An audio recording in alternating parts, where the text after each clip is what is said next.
আপনাকে বলছি, কখনো ভবিষ্যতের কথা চিন্তা করে নিজের বর্তমানকে অসুন্দর করবেন না। আপনি যেমন ভবিষ্যতের আশা করছেন তেমনটা নাও হতে পারে। ভবিষ্যৎ কারো হাতে নেই, কেউ জানে না, কিন্তু বর্তমান আপনার হাতে আছে। আপনার মন যেটাতে সায় দেয় সেটাই করবেন। মনের বিরুদ্ধে গিয়ে কিছু করার দরকার নেই। যেখানে 1 মিনিট পরে কি হবে কেউ জানে না, সেখানে 1 বছর পরের কথা ভেবে কি লাভ?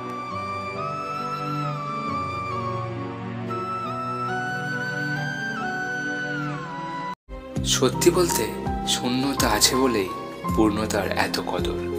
আর সবাই যদি পূর্ণতা পেয়ে যায়, তাহলে শূন্যতার গল্পটা লিখবে কে?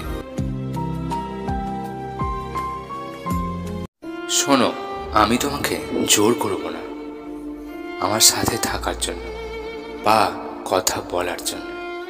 কারণ আমি তোমার সাথে কথা বলে যে শান্তিটা পাই, তুমি হয়তো আমার সাথে কথা বলে সেই শান্তিটা নাও পেতে পারো। তাই বলি কি, তোমার যদি এমন হয় তাহলে আমায় ফ্রি মাইন্ডে বলে দিও। আমি তোমায় শেষবার হাসতে হাসতে ভালোবাসি বলে বিদায় জানাবো।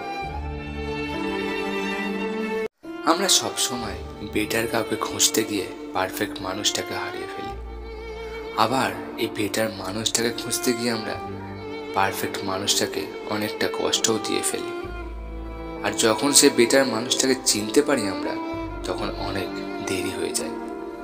তাই যে যাকে পেয়েছো তাকে নিয়েই ভালো থাকার চেষ্টা করো।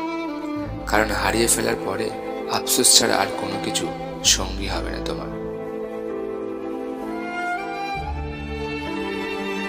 একটা কথা কি জানো, মাঝে মাঝে আমাদের চোখের দেখাও ভুল হয়। তাই পুরোটা না জেনে ভুল বুঝে কখনো সম্পর্কটাকে নষ্ট করবেন না। ভালোবাসায় বিশ্বাস থাকাটা খুবই জরুরি। বিশ্বাস ছাড়া কিন্তু ভালোবাসা হয় না। কিছু নেই বলে মন খারাপ করছো, কিছু পাওনি বলে মন খারাপ করছো। যা পেয়েছো আর যা রয়েছে তোমার কাছে তাই নিয়ে ভালো থাকার চেষ্টা করো। দেখবে মন খারাপ কোথায় হারিয়ে গেছে তুমি বুঝতেই পারবে না।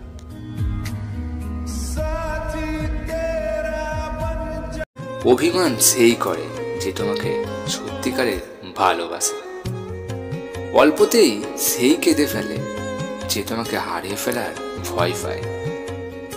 কথায় কথায় সেই ঝগড়া করে যে তোমাকে ফিল করে। তোমাকে তো সেই খুঁজবে যে তোমাকে মিস করে খুব।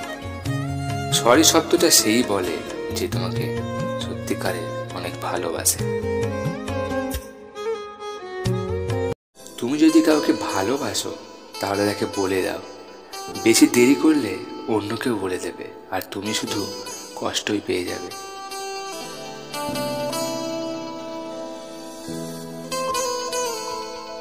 তোমায় বলছি, পরিবারের একটা ভুল সিদ্ধান্তের জন্য একটা সুন্দর সম্পর্ক শেষ হয়ে যায়, একটা মানুষ অসহায় হয়ে যায়। তাই একটু নিজে ভেবে কোনো সিদ্ধান্ত নিও। তুমি ভাবছো তুমি একা, একটা কথা মনে রেখো, যার কেউ নেই তার ভগবান আছে।